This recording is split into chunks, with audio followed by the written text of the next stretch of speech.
오늘의 말씀은 우리가 계속 이어서 우리가 아합 왕의 그 가문의 망해가는 모습을 보게 되고 있습니다. 망한다라고 하기보다 하나님의 심판이 이제 도달했다라고 볼 수가 있겠습니다.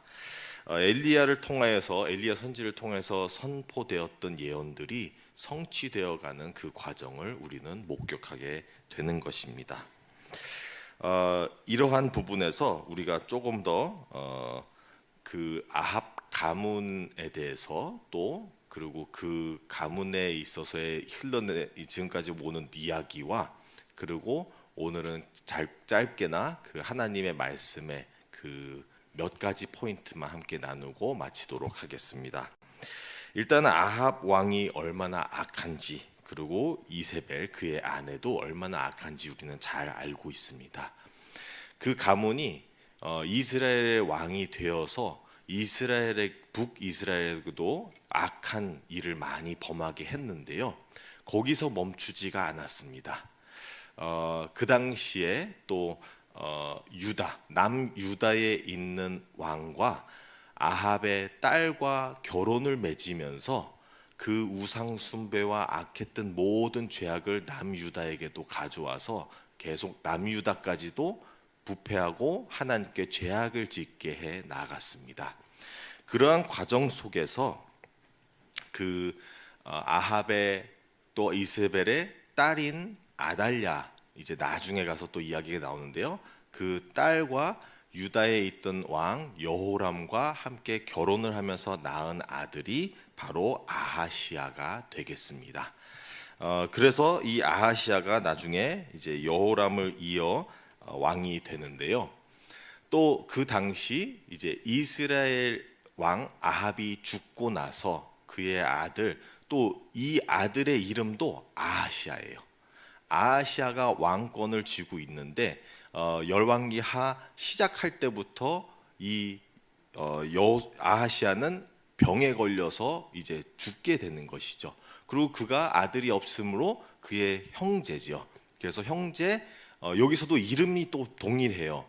원래 여호람인데 이제 요람이라고 저희가 또 요약해서 얘기 나오는데 성경도 보면은 헷갈릴 수밖에 없는 게 여호람이라고도 또 명칭이 돼 있는 데가 있어요. 그러니까 이 동일 이름이지만 다른 인물인 거죠. 그래서 북이스라엘에게도 아합 다음으로 아하시아가 죽고 그의 형제 요람이 왕이 되었던 시기인 것입니다. 그래서 오늘의 그 본문의 배경이 이 북이스라엘은 요람이라는 이제 아합의 아들, 그리고 남유다에서는 아하시아라는 아합의 손주가 되는 것이죠. 그리고 요람의 조카가 되는 것입니다. 그러니까 거의 아합의 가문이 이 주변에서의 그 북이스라엘과 남유다를 다 다른 세상 말로 한다면 해먹는 거죠.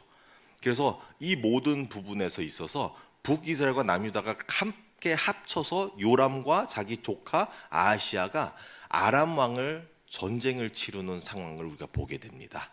그래서 이제 전쟁을 치르다가 요람 이제 삼촌이 부상을 입게 되죠. 그리고 그 부상이 심해서 이제 이스라엘이라는 자기가 살던 곳으로 빨리 피난을 해서 거기서 회복을 하고자 하는 마음으로 가게 됩니다. 그때 당시에 전쟁을 치르다가 급히 본인만 빠져나갔기 때문에 이제 이스라엘 군대와 유다의 군대들이 다 뭉쳐 있었겠죠. 그의 장관들도 같이 있었을 것입니다. 그 안에서 그 한가운데 있었던 인물 한 명이 예후라는 사람이 되겠습니다. 그리고 우리가 이전 말씀들로 통해서 우리가 알게 된 게 예후가 왕이 되게끔 엘리사가 자기의 제자 선지자를 보내어서 그를 왕으로 삼게끔 하였습니다. 그러니까 요람 왕이 부상을 입어서 피난 가 있는 그 와중에 그 복잡한 그 시기에 예후를 왕으로 삼고, 그리고 이제 예후를 통하여서 아합 가문의 심판이 시작되었다는 것을 선포하고 있는 것입니다. 자, 그러한 배경적인 부분에서의 이제 어제 보게 되면은 이제 이 유다 우리가 지금 이 전쟁 가운데서 남유다의 왕 아하시아와 요람 북이스라엘의 왕 요람을 둘을 나봇 포도원으로 이제 예후가 부르게 되는 것이죠. 나봇 포도원이라는 것도 굉장히 상징적인 이야기인데요. 아합이 그 땅이 너무나 기름지고 너무나 좋아서 저걸 어떻게 하면 가질까 하고 씨름을 하고 있을 때에 그의 악하고 죄악된 아내가 그거 거짓 증인들 몇 명 돼가지고 나봇을 죽이는 계략을 짜지요. 그리고 그를 죽임으로써 그 땅을 강제로 강탈했던 것이 바로 아합인 것입니다. 그러니까 그 나봇의 땅이 굉장히 상징적인 부분인데 예후도 그거를 몰랐던 게 아니죠. 예후가 그래서 이 아합의 가문을 망하게 하려는 게 바로 거기서 죽여야 되겠구나 하고 거기로 부르는 거예요. 그래서 거기서 불러서 어제는 이제 요람이 죽는 모습을 보겠죠. 그래서 요람과 아하시아를 둘 다 불러내고 요람이 예후에게 묻죠. 평안하냐? 라고 했을 때 내가 어떻게 평안하냐? 너희 가문이 다 그렇게 죄악으로 이스라엘을 물들겠는데 평안할 수가 있겠느냐? 라는 얘기를 하니 요람이 예후의 의도를 알게 된 것이죠. 아, 이는 나를 죽이기 위해서 군사를 몰고 와서 나를 만나고자 한 거구나 하여서 요람이 급격히 튀어 도망갑니다. 근데 얼마 못 가서 예후가 쏜 활로 죽게 되는 것이죠. 그리고 그를 다시 나봇의 마당까지 끌고 와요. 왜냐? 이 마당에서 시작되었던 그 죄악, 그것을 피값으로 너희는 갚아야 한다라는 상징적인 의미를 갖지요. 오늘의 본문 말씀은 거기에서부터 이어서 나오는데요. 27절 말씀 보면요, 유다의 왕 아하시아가 이를 보고 뭘 보았어요? 방금 요람 왕이 살해되는 것을 자기가 목격한 거예요. 이를 보고 나도 죽겠구나라는 것을 깨닫고 본인도 급격히 튀어 도망가요. 근데 얼마 못 가서 이 아하시아 왕도 잡혀서 죽임을 당하게 되는 것이죠. 자, 이스라엘의 왕 요람 왕도 죽고 남유다의 왕 아하시아도 죽음을 당한 오늘의 본문 말씀을 시작하여서 예후는 거기서 그치지 않죠. 아합의 모든 가문이 망하기까지는 자기가 하나님의 심판의 손이 되었다라고 믿고 그 사명감을 가지고 이제는 이스라엘에 있는 이세벨에게 향하게 되는 것입니다. 그래서 오늘의 말씀에서 30절부터 보면은 이세벨이 거하고 있는 이스라엘로 향하는 예후를 보게 돼요. 그리고 예후가 이제 그 성읍으로 도착하게 되는데 거기서 이세벨이 꽁꽁 싸맨 성 안에서 이제 창문으로 내다보는 것이죠. 아마도 높은 곳에 있어서 창문을 내다보면서 예후에게 이렇게 부르죠. 시므리야, 너는 너가 한 일들을 가지고 너는 평안할 수가 있냐? 라는 그런 질문을 던지고 있습니다. 자, 여기서 예후를 시므리라고 명칭하는 부분이 중요한데요.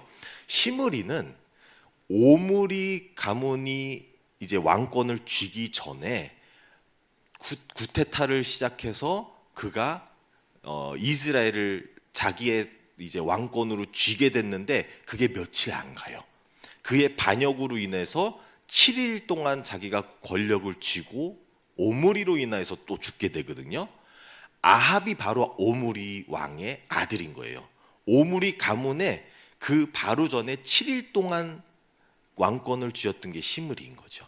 그러니까 시므리라고 이 이세벨이 부르는 이유는 너 반역자여라는 의미도 있고 너 얼마 안 돼서 오므리 가문으로서 죽는다라는 의미도 갖고 있는 거예요. 그러니까 상징적으로 얘기하는 거죠. 너 같은 사람이 우리를 맞서서 싸우면은 네가 살 수 있겠어? 라는 경고와 그리고 너는 반역자다라는 그런 의미로서 시므리라고 외치는 것이죠. 근데 분명히 하나님께서 사용하시고자 한 예후는 이 당시에는 하나님의 손이기 때문에 이거는 시므리와 같은 입장으로 볼 수가 없는 것이죠. 근데 그렇게 외쳤던 이세벨에게 이제 예후는 그 성 안에 있는 사람들에게 외치죠. 거기 누구 없느냐? 내 편이 될 사람 없냐? 내 편이라고 할 때 여기서는 또 의미가 뭐냐면 본인은 하나님의 사명을 받고 왔으니 하나님과 동일한 목적을 가지고 있는 사람 없느냐라고 묻고 있는 것입니다. 근데 여기서 이제 이세벨을 같이 있던 내시들이 창밖을 보면서 그 목소리를 듣게 되는 것이죠. 그리고 어쩌면 이제 당연한 것일 수 있겠죠. 이세벨이 그만큼 악하면 주변 사람들에게 잘하지는 못했을 거라는 게 우리가 추측하는 바이죠. 그러니까 성품이 좋지 않았을 거라고 했을 때에 그의 내시들도 괴롭혔을 것은 당연하고 우리는 볼 수가 있겠습니다. 그런 내시들이 봐도 죄악된 이 여왕을 할 수 없이 섬기고 있는데 이 예후가 와서 하나님의 말씀으로 선포하며 이 아합 가문에게 심판을 얘기하고자 하니 우리도 참여해야 되겠다라는 마음은 불러일으킬 수 있다라는 것이죠. 그럼으로써 그 내시들이 이세벨을 그 성에서 던져내요. 그래가지고 떨어져서 죽게 되는데 그 피가 터져서 성벽과 또 바닥과 말들 위에 피가 뿌려졌다. 그리고 그것을 예후는 짓밟고 들어가는 거죠. 성 안으로. 그래서 성 안으로 그 무리가 쭉 짓밟고 들어가서의 자기들의 이제 이루었던 지금까지 이제 아합 가문을 그래도 요람과 죄송합니다. 아하시아와 그리고 이세벨을 죽이고 난 그 승리를 또 그 지친 부분으로서 본인들이 이제 배를 채우고 있고 어느 정도로 먹고 잔치를 벌이고 나니 이제 이세벨이 생각나서 이세벨의 몸을 가서 묻어줘라 라고 했는데 그 신하들이 가서 보니까 이 개들이 이 이세벨의 몸을 뜯어 먹어가지고 두개골과 손과 발만 남아있고 나머지는 흔적이 없는 거예요. 그러니까 그런 시체를 보면서 하는 얘기가 오늘 본문에서 이제 마무리가 예후가 이게 예언대로 된 것이다. 엘리야 때에 얘기되었던 그 예언이 이제서 성취가 되었다라는 것을 얘기해주고 있습니다. 오늘은 이 말씀을 가지고 배경으로 우리가 이미 알고 있는 내용이지만 우리가 하나님 앞에서의 우리의 신앙을 다시금 다져보자 하는 마음에서 하나님의 말씀을 한번 생각해 보겠습니다. 세 가지 포인트로 우리가 하나님의 말씀을 볼 수 있는데요. 첫 번째로는 악인을 부러워하지 말자인 것입니다. 우리가 살아가는 세상에서 보면 악인들이 잘 되는 것 같이 보일 때가 너무나 많다라는 것이죠. 악한 일을 하고도 그들은 어떻게 해서 또 피해가게 돼요. 또 악한 사람들은 악한 사람들 좋은 인맥과 관계들로 인하여서 다 자기네들이 빠져나갈 곳이 있다라는 것이죠. 근데 그런 부분을 보면서 부러워할 수도 있어요. 부러워하는 마음이 솔직히 저에게도 있을 때도 많죠. 어떻게 저러면서 빠져나갈 수 있냐. 근데 이제 부러워함이 좀 다르죠. 분노도 같이 일어나죠. 저렇게 악한데 왜 하나님 가만히 두실까라는 생각도 하면서 근데 이제 잠언 24장 1절에서도 이렇게 나오는데요. 그 악인들을 부러워하지 말라. 그리고 그 이후에 나오는 내용들이 뭐냐면 악인들이 악행으로 얻은 것들은 나중에 가서 다 사라지게 되어 있다. 그러니까 악행으로 이룬 것들은 사라지지만 선행으로 의인이 의로운 방식으로 열심히 쌓아낸 것들은 나중에 하나님께서 복 주셔서 남게 된다라는 내용을 또 담고 있습니다. 그렇기 때문에 우리가 당시에 잠시는 부러워할 수는 있겠지만 실질로는 그들과 같이 되지 말라라는 의미인 거죠. 그러니까 부러워하지 말라는 부러운 마음은 가끔 있을 수 있어요. 하지만 부러워해서 그들과 같이 되는 것이 아니라 하나님의 선한 분노가 일어나서 난 저들과 달라야 돼. 나는 저렇게 악행을 하는 그들을 보면서도 나만은 의를 지켜야지 라는 마음을 가지며 부러워하고 그들의 길을 따르지 말라라는 것이 우리에게 첫 번째 교훈이 되겠습니다. 그리고 우리가 그들을 부러워하지 않을 이유가 두 번째 포인트에서 나오는데요. 하나님은 심판자이시라는 것입니다. 그리고 하나님의 심판은 가설이 아니라 분명히 일어나는 일이라는 것입니다. 우리가 가끔 같이 신앙인이라고 하면서도 우리가 같이 신앙생활을 하는데도 그 안에서도 우리가 볼 때도 하나님이 원하시는 뜻과 굉장히 멀게 사는 분들도 계세요. 그분들의 물론 열매로 인하여서 자기의 신앙을 보일 수 있겠지만 그들은 그걸 믿지 않죠. 본인은 신앙이 좋다, 나는 하나님께 떳떳하다라고 하는 분들이 있는데 그분들의 대체적인 신앙 가운데 보면은 심판에 대해서는 생각 별로 없어요. 또는 심판에 대해서도 입장이 굉장히 달라요. 제 주변에도 아쉽게도 그런 한 동생이 있는데 본인은 신앙이 좋다라고 얘기하는데 본인의 삶을 봤을 때는 너무나도 이기적이고 자기의 모든 욕심을 성취하기 위해서 살아가는데 그러면서도 본인은 하나님 가운데 있다라고 본인이 자부하면서 가요. 근데 실질로 깊이 들어가 보면 본인이 하나님 가운데 있다는 게 아니라 본인이 하는 것에 하나님이, 그러니까 본인이 일이 잘 될 때마다 하나님이 복 주신다. 그러니까 본인이 예전에도 이제 담임 목사님께서 얘기를 말씀하셨는데 하나님의 편이 있고 내 편이 있는데 내 편을 서지 말고 하나님 편에 서야 되는데 이런 분들의 특징이 자기 편에 서서 하나님 보고 자꾸 와라, 내 편 들어주고 내 성취하고자 하는 모든 일들을 도와주세요라는 자기의 입장적으로 나가는 것이죠. 이런 분들은 솔직히 자기가 자기 신이 될 때가 많아요. 자기가 신이고 중심이고 하나님께서는 나의 모든 걸 이루어주기 위한 나의 도구가 되는 때가 많다는 것이죠. 그런데 하나님은 그런 분이 아니라 심판자 하나님이세요. 분명한 심판은 오고 또 그 심판의 기준이 있는데 우리의 기준이 아니죠. 하나님의 기준이라는 것입니다. 그럼 우리가 그 심판에서 우리가 구원을 받고자 한다면 하나님의 편에 서는 것이 우리가 구원을 얻는 방법이라는 것입니다. 세 번째 포인트를 말씀을 나누고자 하면 하나님께서 분명히 말씀하신 건 분명히 이루신다라는 것입니다. 오늘의 말씀도 하나님께서 엘리야 선지자를 통하여서 선포하신 예언이에요. 그러고 나서 당장 아합의 가문이 망하지 않죠. 오히려 아합은 끝까지 자기가 살다가 자기 생애를 끝내고 그 다음에 자기 자식들로 인하여서 이제 심판이 벌어지는데 이 과정 속에서도 우리도 입장으로서 봤을 때는 굉장히 마음이 다급해요. 그래서 당장 이루어지지 않으면 안 이루어질 것이라고 생각할 때가 많죠. 또는 내 인생에 내가 못 보면은 안 이루어질 것 같다라고 생각할 때도 많아요. 항상 내 인생에서 모든 걸 보고 싶을 때가 욕심인 거죠. 근데 하나님의 말씀은 분명히 성취된다는 것입니다. 내 시대가 아닐지라도, 내 뜻대로 내 방식대로가 아닐지라도. 그러면서 하나님께서 꼭 이루시는데 이미 또 앞서서 담임 목사님께서 설교하셨던 부분에 열왕기 하 7장에 나오는 내용인데 너무 좋아하는 말씀이기 때문에 언급하는 것입니다. 여기서 엘리사가 예언을 하죠. 내일 이맘때라는 게 너무나 저는 좋아하는 말씀이에요. 왜냐하면 이 상황이 변화되지 않을 것 같은 그 상황이 하루 만에 바뀔 수 있냐라는 것을 암시하고 있는 것이거든요. 그러니까 우리가 살아가는 우리의 경험으로서, 그리고 엘리사가 그 당시에 내일 이맘때에 다시 하나님께서 회복시키신다 했을 때 장군 한 분이 이제 의심을 하죠. 근데 저는 그 의심이 당연하다고 봐요. 왜냐? 그 장군이 수많은 전쟁을 치르면서 겪은 것은 전쟁 하루 이틀 안에 끝나지 않는다.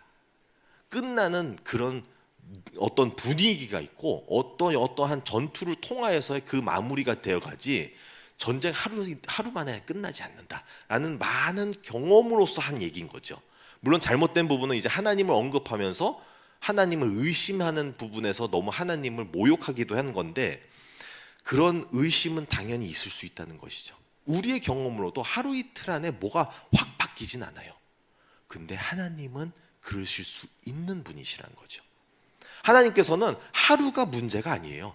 1시간 후도 모든 것을 바꿔놓으실 수 있어요. 비로 친다 해도 비가 내리는데 1초 후에 멈출 수도 있다는 거예요. 어마어마한 일들을 하시는 게 하나님이신 거죠.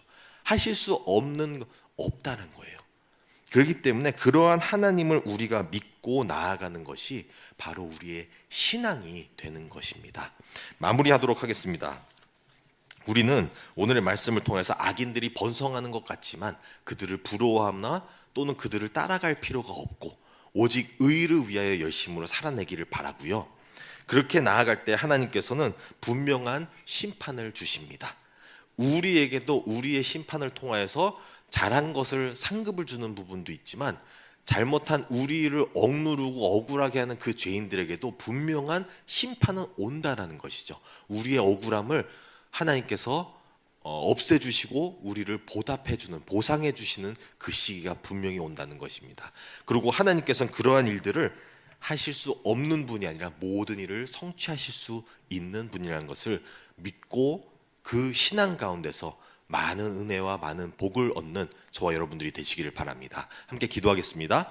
하나님 아버지 감사드립니다. 오늘의 말씀을 통해서 그 악한 아합의 가문이 망해가는 것을 보게 되었습니다. 하나님, 그러나 우리가 우리의 삶 속에서도 그런 악인들을 보게 되는데 우리가 그들을 부러워하고 그들같이 되고자 하지 않고 오직 하나님의 의를 지키며 나아갈 수 있게 하여 주시옵소서. 또한 하나님께서 심판자라는 것을 믿고 우리가 심판을 수행하는 것이 아니라 하나님의 손을 기다리며 우리가 아무리 억울할지라도 주님의 선한 뜻을 기다리며 주님께서 보답해 주시고 보상해 주실 것을 우리가 기억하며 나아갈 수 있게 하여 주시옵소서. 그리고 하나님께서 하실 수 없는 일이 없으시니 오직 주님만을 믿고 신뢰하며 나아가게 하여 주시옵소서. 이 모든 말씀 우리 주 예수 그리스도의 이름으로 기도드립니다. 아멘.